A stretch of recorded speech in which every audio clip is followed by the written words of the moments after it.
पाकिस्तान आज बर्बादी की कगार पर है। बद से बदतर इकॉनमी की मार झेल रहे पाकिस्तान की समस्या खत्म होने का नाम ही नहीं ले रही। पाकिस्तान में महंगाई, बेरोजगारी चरम पर है और ऐसे में एक बड़ी मुसीबत सामने आ रही है। क्या है वो मुसीबत दोस्तों?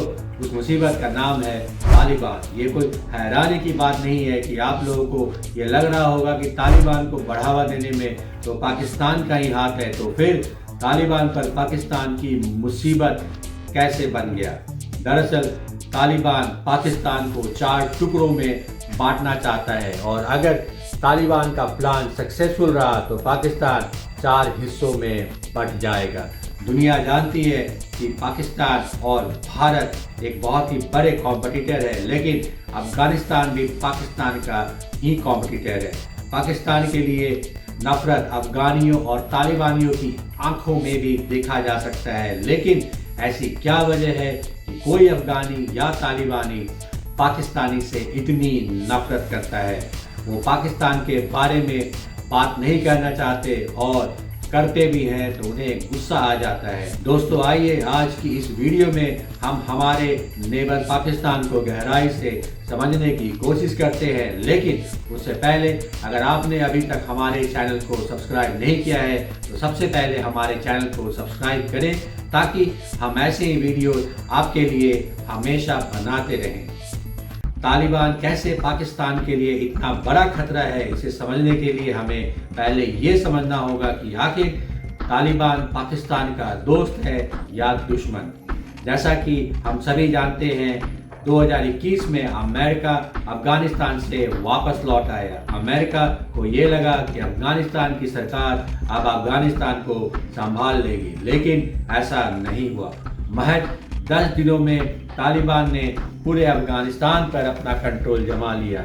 आज अफगानिस्तान में तालिबान की सरकार है और तालिबान ने तो इसकी सेरेमनी में सिर्फ 6 देशों को बुलाया था या इनवाइट किया था, जिसमें से एक देश पाकिस्तान भी था। पाकिस्तान तालिबान से खुश भी था क्योंकि आफ्टर ऑल पाकिस्तानी सेना ने ही एक जमाने में उन्हें ट्रेन किया था। तालिबान वर्ड का मीनिंग स्टूडेंट है, मतलब कि विद्यार्थी। अगर इस लॉजिक से बात करें तो तालिबान और अफगानिस्तान पाकिस्तान का दोस्त होना चाहिए, लेकिन ये पूरा सच नहीं है और इसका कारण है पाकिस्तान की फैमिली पॉलिटिक्स। जिस तरह से भारत में फैमिली पॉलिटिक्स है उसी तरह से पाकिस्तान में भी फैमिली पॉलिटिक्स है। पाकिस्तान में भी 2 बड़ी फैमिलीज हैं जो पाकिस्तान के पॉलिटिक्स को आज तक कंट्रोल करते आई हैं और वो 2 फैमिलीज है शरीफ फैमिली और जरदारी फैमिली। जरदारी फैमिली जिन्हें हम भुट्टो के नाम से भी जानते हैं। 27 दिसंबर 2007 को बेनजीर भुट्टो रावलपिंडी में एक रैली में थी। अचानक गोलियां चली और एक बॉम्ब ब्लास्ट हुआ जिसमें बेनजीर भुट्टो की मौत हो गई।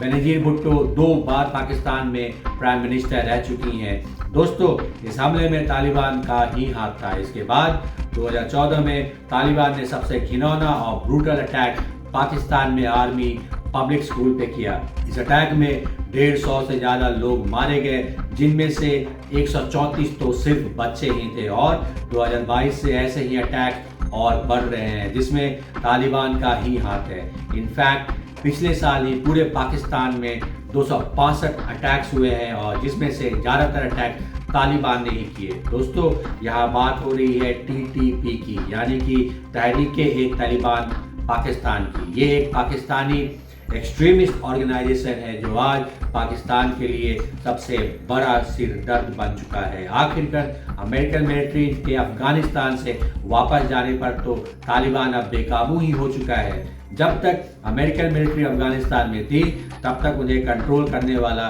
कोई तो था, लेकिन अब हालात कुछ और ही है। यहाँ तक कि TTP को अफगानी तालिबान का भी फुल सपोर्ट है और जो हथियार अमेरिकन पीछे छोड़ गए थे उसे ही यूज करके तालिबानी पाकिस्तानी की आम जनता पर अटैक्स कर रहे हैं। अब यहाँ TTP द्वारा पाकिस्तान पर इतने अटैक्स से साफ हो जाता है कि तालिबान पाकिस्तान का दोस्त तो है ही नहीं।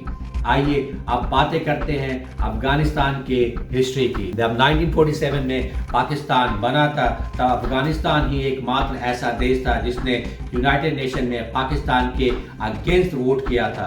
अफगानिस्तान में ही वो देश है जो शुरू से ही पाकिस्तान को यूनाइटेड नेशन ज्वाइन करने से रोकना चाहता था। लेकिन क्यों, इसे समझने के लिए हमें थोड़ा रिमाइंड करना होगा। दरअसल कॉलोनाइजेशन ने अफगानिस्तान पाकिस्तान कॉन्फ्लिक्ट के बीच बोए थे।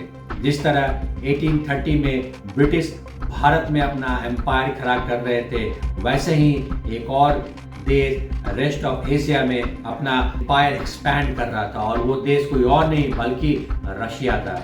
इन दोनों देशों के बीच 100 सालों से ज़्यादा तक कोल्ड वॉर की तरह एक पावर प्ले चल रहा था, जिसे कहते हैं द ग्रेट गेम। इन दोनों देशों ने सिर्फ अपनी सत्ता एक्सपैंड करने के लिए और सिर्फ अपना इन्फ्लुएंस बढ़ाने के लिए अपनी ताकत का इस्तेमाल कर दुनिया को एक आग में ढकेल दिया।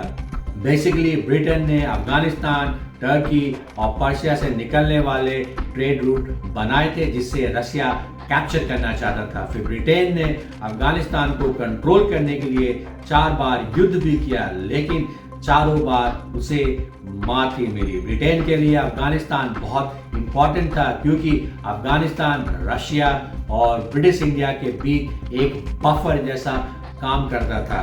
12 नवंबर 1893 में अफगानिस्तान के आमिर अब्दुल रहमान और ब्रिटिश इंडिया के मार्टिमर डुरांड के बीच एक पैक्ट हुआ जिसके तरह डुरांड लाइन बन गई। ये डुरांड लाइन बेसिकली एक बॉर्डर थी जिसके एक तरफ था पाकिस्तान और दूसरे तरफ थी ब्रिटिश इंडिया, यानी आज का पाकिस्तान। डुरांड लाइन बनने से अफगानिस्तान के कुछ हिस्से ब्रिटिश इंडिया में चले गए और ब्रिटिश इंडिया को उनका कंट्रोल मिल गया।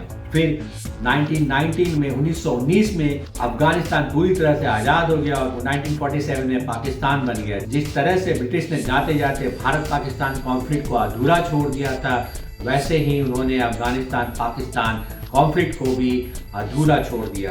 कॉन्फ्लिक्ट का कारण था 1921 की एंग्लो अफगानी ट्रीटी में लिखी एक इम्पॉर्टेंट लाइन, और वो लाइन ये थी कि ये ट्रीटी डेट ऑफ सिग्नेचर से लेकर 3 सालों तक के लिए ही लागू रहेगी, और इसलिए अफगानिस्तान के लोग ये मानते हैं कि डुरांड लाइन का वो एग्रीमेंट ब्रिटिश इंडिया के वापस जाने के साथ ही एग्रीमेंट भी रद्द हो गया, क्योंकि वो एग्रीमेंट ब्रिटिश इंडिया के साथ था, ना कि पाकिस्तान के साथ। अफगानियों के अनुसार जिस तरह से भारत पाकिस्तान पार्टीशन के वक्त लोगों को यह ऑप्शन दिया गया था कि वो भारत में रहना चाहते हैं या पाकिस्तान में, ठीक उसी प्रकार डुरांड लाइन के पास रहने वाले लोगों को भी ये ऑप्शन दिया जाना चाहिए था, लेकिन ऐसा नहीं हुआ। और इन्हीं सब कारणों की वजह से अफगानिस्तान डुरांड लाइन को ऑफिशियल मानने के लिए तैयार नहीं था, और फिर पाकिस्तान ने 1949 में इन एरियाज पर अटैक कर दिया। बॉर्डर लाइन के पास रहने वाली काफ़ी पश्तूनी लोग मारे गए, और फिर 1950 में ब्रिटिश ने ये कहा कि डुरांड लाइन ऑफिशियल है, अफगानिस्तान को इस लाइन को मानना ही पड़ेगा। लेकिन 1970 तक पाकिस्तान और अफगानिस्तान के बीच इसे लेकर बॉर्डर पर छोटे मोटे झगड़े होते रहे। अब जैसा कि हम सभी जानते हैं कि पाकिस्तान का शुरू से ही एक मकसद है भारत को तबाह करना, और इस मंशा के लिए पाकिस्तान ने भारत से कई बार युद्ध भी किया, लेकिन उसे सफलता कभी नहीं मिली। फिर उसने अफगानिस्तान का इस्तेमाल कर भारत को तबाह करने का सोचा।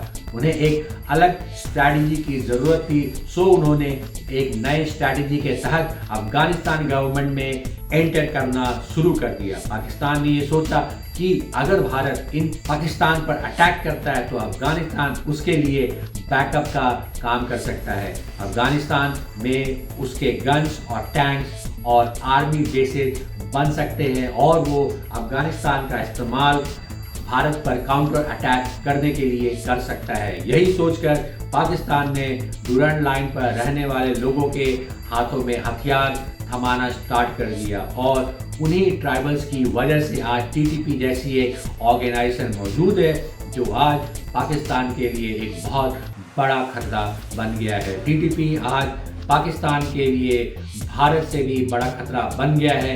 आज पाकिस्तान के लिए ट्रिपल थ्रेट पैदा हो गई। एक और भारत पाकिस्तान कॉन्फ्लिक्ट तो है ही, नीचे बलूचिस्तान के लोग पाकिस्तान से अलग होना चाहते हैं और फिर अफगानिस्तान साइड से टीटीपी द्वारा पाकिस्तान पर अटैक का खतरा बना हुआ है। टीटीपी पाकिस्तान में इस्लामिक स्टेट स्टैब्लिश करना चाहता है और पाकिस्तान गवर्नमेंट को ओवरथ्रो करना चाहता है। टीटीपी का कहना है कि वो एरिया जिसे फाटा कहते हैं वो उन्हें सौंप दिया जाए, और तो और टीटीपी पीओके को पाकिस्तान का हिस्सा मानते ही नहीं। उनका कहना है कि पीओके भारत का है, पाकिस्तान को इसे भारत को लौटा देना चाहिए। बेसिकली अगर टीटीपी को फाटा एरिया का कंट्रोल मिल जाता है फिर भी वो तीनों साइड से पाकिस्तान से घिरे होंगे, लेकिन अगर पीओके भारत का हिस्सा बन जाता है तो एटलीस्ट एक साइड से तो भारत का हिस्सा रहेगा।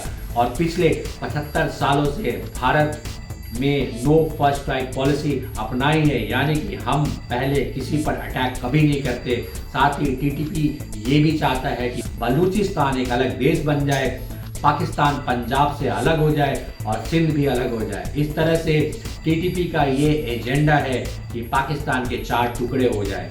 अफगानिस्तान में तालिबान पावर आने से पाकिस्तान खुश था। पाकिस्तान को लग रहा था कि वो तालिबान के साथ निगोशिएट करके अपने आपसी मतभेद सुलझा सकता है, लेकिन हुआ ठीक उल्टा। अफगानिस्तान आज भी डुरंड लाइन को ऑफिशियल नहीं मानता है। यही वजह है कि तालिबान पाकिस्तान के लिए आज बड़ा हेडेक बन गया है। जिस तरह से पाकिस्तान आज इतनी भयानक इकोनॉमिक क्राइसिस से गुजर रहा है, वहाँ के लोगों के पास जॉब्स नहीं है, खाने के लिए रोटी और आटा नहीं है, बिजली रिलायबल नहीं है। सोचिए इन सब का कारण या जिम्मेदार कौन है? खुद पाकिस्तान, क्योंकि तालिबान को तैयार करने का काम पाकिस्तान ने किया था। आज पाकिस्तान के लिए ये कहावत फिट बैठ गई है कि जो दूसरों के लिए गड्ढा खोदता है वो उस गड्ढे में खुद ही गिर जाता है। तो दोस्तों, ये थे हमारी आज की वीडियो जिसमें हमने आपको ये बताया कि कैसे तालिबान पाकिस्तान को 4 टुकड़ों में बांटना चाहता है। हमें उम्मीद है आपको ये जानकारी पसंद आई होगी। वीडियो को लाइक करें, चैनल को सब्सक्राइब करें, वीडियो को शेयर करें। तब तक के लिए धन्यवाद।